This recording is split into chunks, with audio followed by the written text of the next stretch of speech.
अस्सलाम वालेकुम दोस्तों, क्या हाल है जनाब? ठीक ठाक। मैं हूं आपका दोस्त, आपका भाई उस्ताद बूटा फ़ारूक जी। दोस्तों, ये बेग बरादरान की जो आज बाजी में उड़ने वाले कबूतर हैं वो दिखा रहा हूँ। इनमें जनाब 3 नर हैं और 2 मादियाँ हैं। देखें जी, आज इंशाल्लाह ताला बाजी में उड़ेंगी। Best of luck.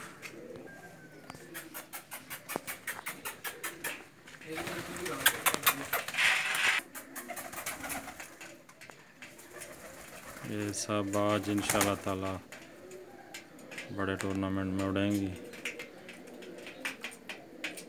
3 नर हैं और 2 मादियाँ हैं।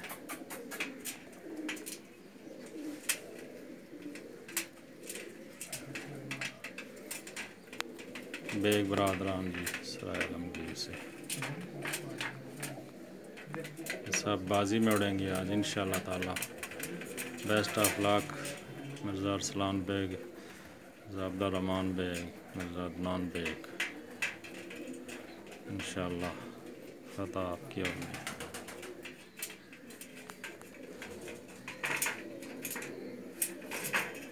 ओके जी दोस्तों, अल्लाह।